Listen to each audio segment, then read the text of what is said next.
Bonjour à tous et bienvenue. Je m'appelle Patricia Bafali et je suis là pour partager avec vous mes formations en immobilier que j'ai eu à payer et vous en fais profiter gratuitement car avant de se lancer dans l'immobilier il faut se former. Avant de continuer avec cette vidéo, je t'invite à t'abonner. Nous allons voir la fiscalité d'un immeuble en SCI, partie 1. 1. Fiscalité d'un immeuble, définition SCI. 2. Fiscalité d'un immeuble, différence SCI impôt sur les revenus et SCI impôt sur les sociétés. 2.1. La SCI impôt sur les revenus. 2.2. La SCI impôt sur les sociétés. 3. Fiscalité d'un immeuble, les raisons de la création d'une SCI. 4. Fiscalité d'un immeuble, avantages / inconvénients d'une SCI. 4.1. Les avantages d'une SCI. 4.2. Les inconvénients d'une SCI. 5. Fiscalité d'un immeuble, les étapes de la création d'une SCI. 6. Fiscalité d'un immeuble, qui prendre pour créer une SCI. 6.1. Créer votre SCI via site low cost. 6.2. Créer votre SCI via avocat spécialisé. 7. Fiscalité d'un immeuble, les questions fréquentes. 7.1. Qui peut créer et gérer une SCI. 7.2. Quel est le minimum d'associés obligatoires dans une SCI. 7.3. Le gérant de la SCI peut-il être rémunéré. 7.4. Puis-je acheter ma résidence principale avec ma SCI pour bénéficier de l'imposition avantageuse. Tout ce qui est notion de SCI impôt sur les sociétés, SCI impôt sur les revenus vous fait mal à la tête, vous avez toujours entendu SCI, mais vous ne savez pas ce que c'est exactement. Désormais, dans cette première partie réservée aux SCI, vous allez comprendre comment et quand créer une SCI, les avantages et les inconvénients qui incombent à la SCI ainsi que les différents régimes fiscaux pour chacun. Note, la notion d'amortissement, comme on en a parlé dans le module de la fiscalité meublée, est exactement la même pour les SCI impôt sur les sociétés, par contre, il n'y a pas d'amortissement sur la SCI impôt sur les revenus. Fiscalité d'un immeuble, définition SCI. La société civile immobilière, SCI, est une société civile dont l'immobilier est le principal objet. Pour créer une SCI, il faut être au moins 2 personnes, qui, une fois la société créée, deviendront des associés. En fonction du nombre de parts, ils détiendront proportionnellement tous les biens immobiliers qui se trouveront dans cette SCI. Elle fait partie des sociétés civiles patrimoniales. La création d'une SCI est rapide. Les associés peuvent être des personnes physiques, mais également des personnes morales. Une SARL par exemple peut être associée dans une SCI. La SCI est appréciée pour sa grande liberté d'organisation, elle y autorise de nombreux montages pour gérer son patrimoine. Fiscalité d'un immeuble, différence SCI impôt sur les revenus et SCI impôt sur les sociétés. Les SCI impôt sur les sociétés et SCI impôt sur les revenus sont toutes les deux des sociétés civiles immobilières, mais il y a de grosses différences. Il y a 2 types de SCI. La SCI impôt sur les sociétés, c'est une société à l'impôt sur les sociétés. La SCI impôt sur les revenus, c'est une société à l'impôt sur le revenu. La SCI impôt sur les revenus. La SCI impôt sur les revenus est la plus répandue car elle est plus simple de gestion que la SCI impôt sur les sociétés. En fait, ça fonctionne exactement comme les revenus fonciers en nom propre, tout est pareil sauf qu'ici vous avez un ou plusieurs associés supplémentaires. L'intérêt de la SCI impôt sur les revenus, c'est tout simplement de pouvoir acheter des biens à plusieurs, des immeubles que vous n'auriez pas pu acheter seul. Mais tout ce qui est fiscalité, fonctionne comme lorsque vous êtes au revenu foncier. Note, en SCI impôt sur les revenus, il est interdit de faire de la location meublée, néanmoins il y a une tolérance à 10%. Vous avez le droit de faire 10% maximum de vos revenus en meublé, le reste doit être de la location nue. Mais c'est risqué, car si vous dépassez les 10%, vous serez requalifié en SCI impôt sur les sociétés, ce n'est pas un drame en soi, sauf si vous souhaitez absolument rester en impôt sur les revenus. Donc ne faites pas de meublé en SCI impôt sur les revenus. La SCI impôt sur les sociétés.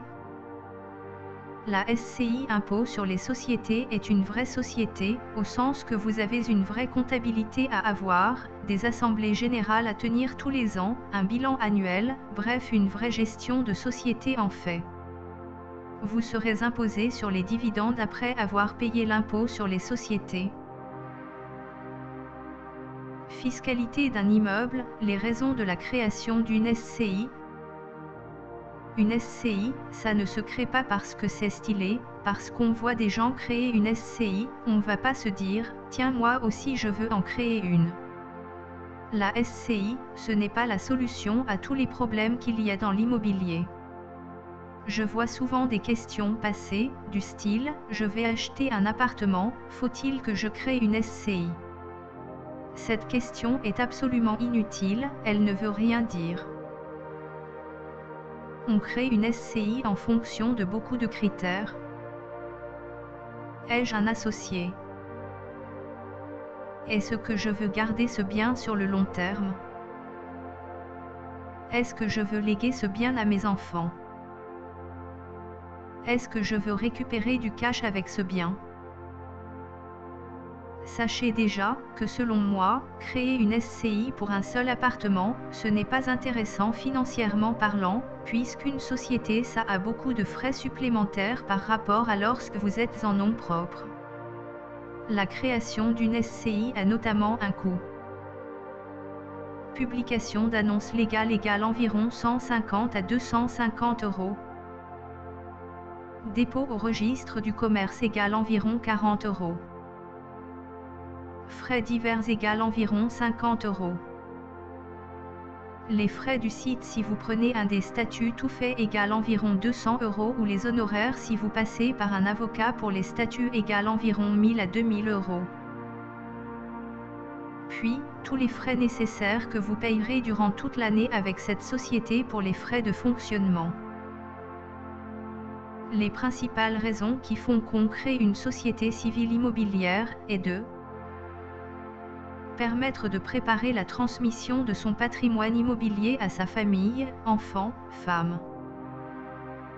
Permettre d'acheter des biens immobiliers à plusieurs. Fiscalité d'un immeuble, avantage/inconvénient d'une SCI. Pour que vous sachiez si vous avez besoin d'une SCI ou non, voici les différents avantages et inconvénients que procure une SCI. Les avantages d'une SCI.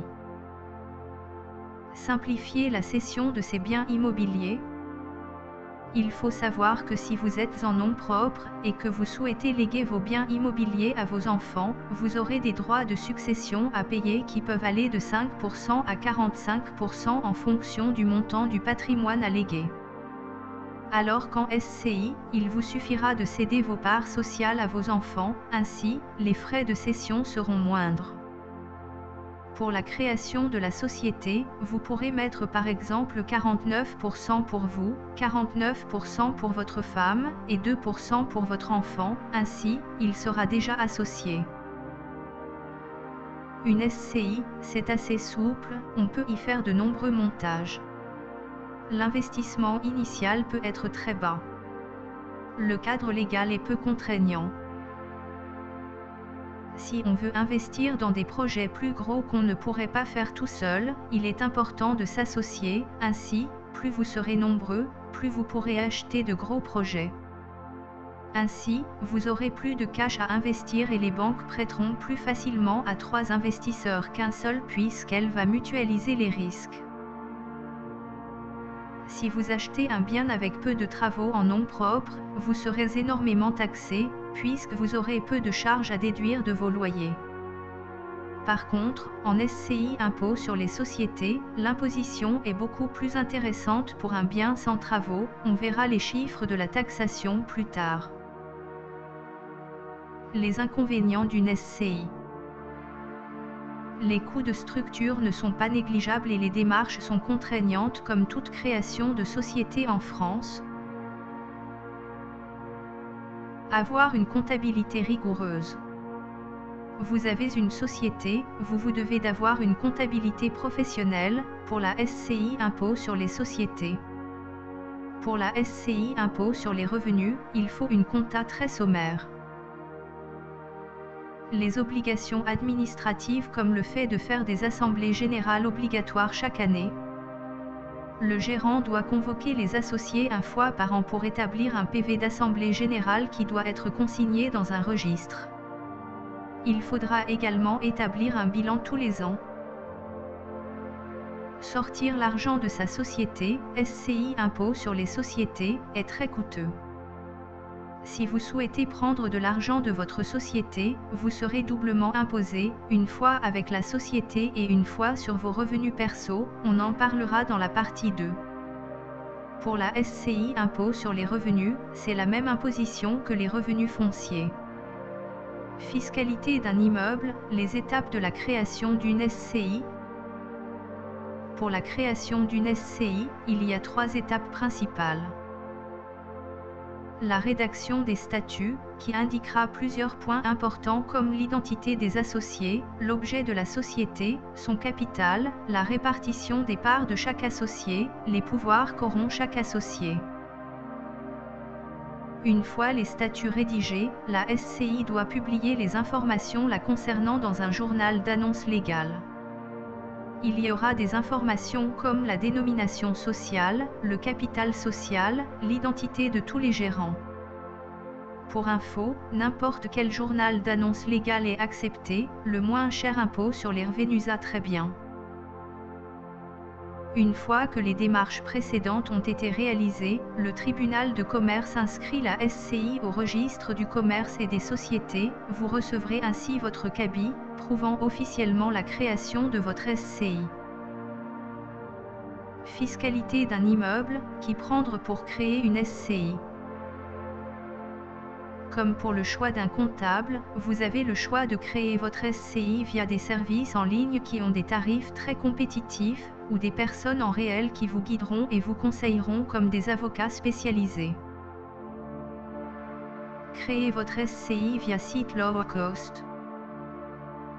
Soit vous souhaitez passer par un site en ligne comme le Galstar, Jurisocite, agence juridique qui offre des services low cost, qui vous permettront de créer une SCI entre 100 et 200 €, sans compter les frais annexes comme la publication d'annonces légales, dépôt au registre du commerce. Généralement, ce genre de site s'occupe de remplir vos statuts avec les données que vous avez remplies, et de se charger de tout ce qu'il y a d'administratif. Par contre, n'attendez pas d'avoir un réel conseil personnalisé en cas de demande, en effet, vous payez 100 ou 200 €, vous n'aurez pas un expert qui pourra vous aider ou vous aiguiller si vous avez des questions ou des doutes. Vous aurez le service client qui vous répondra mais sûrement pas un expert. Ça peut fonctionner si vous n'avez pas de cas spécifique ou de demande précise, en gros, si vous rentrez dans le moule, il n'y aura pas de souci à passer par ce genre de site. Cette solution fonctionne pour ceux qui veulent créer une ou deux SCI de façon tranquille, mais si vous souhaitez passer à la vitesse supérieure, il faudra vous entourer. Créez votre SCI via avocat spécialisé. Soit vous choisissez un expert spécialisé dans la création et le conseil des SCI, comme un avocat par exemple. Dans ce cas, il y aura un coût non négligeable. Si vous souhaitez avoir une vraie stratégie long terme, avec différents montages fiscaux pour le futur, ça sera la bonne solution. En effet, l'expert est là pour vous conseiller, il passera 1 heure, 2 heures, 3 heures en entretien avec vous pour répondre à vos questions et définir la meilleure stratégie pour votre profil. En effet, vous êtes un investisseur qui voit grand, dans ces cas-là, vous n'allez pas créer qu'une seule SCI. Si vous êtes dans l'optique d'acheter des immeubles, pour moi la bonne stratégie est d'avoir un immeuble par SCI, ainsi, le regroupement de tout ce qui est frais et travaux sera plus simple pour la gestion. Personnellement, je trouve qu'il faut acheter au nom propre car il y a beaucoup de travaux à déduire.